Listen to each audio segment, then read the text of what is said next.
Veremos muchas cosas positivas de la cumbre con Vladimir Putin. Este ha sido el último pronunciamiento del presidente Donald Trump tras retractarse sobre la injerencia rusa en las elecciones presidenciales del 2016. Ya está Emiliana Molina con el informe. Emiliana, un buen día. Muy buenos días. Así es, el mandatario estadounidense afirmó que su reunión con Vladimir Putin alteró a más de un enemigo porque, según él, ambos líderes se llevaron muy bien. Las declaraciones del presidente Trump por medio de varios trinos en sus redes sociales llegan en medio de fuertes críticas después de que este desautorizara a las agencias de espionaje de Estados Unidos ante Putin en una rueda de prensa.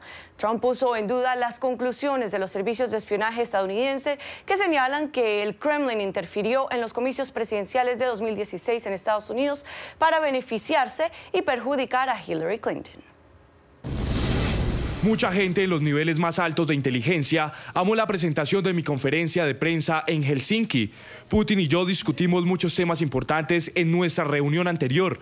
Nos llevamos bien, lo que realmente molestó a muchos enemigos que querían ver un combate de boxeo.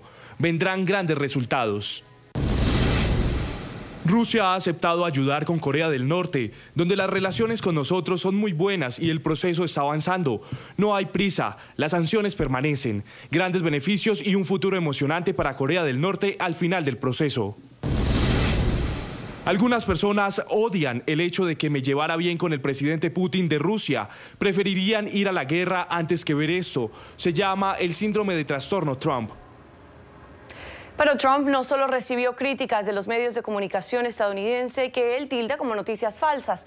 El mandatario también fue blanco de críticas de su propio partido tras la complacencia con la que trató al líder ruso, que lo obligó a retractarse de lo dicho un día después, recalcando que se había expresado mal.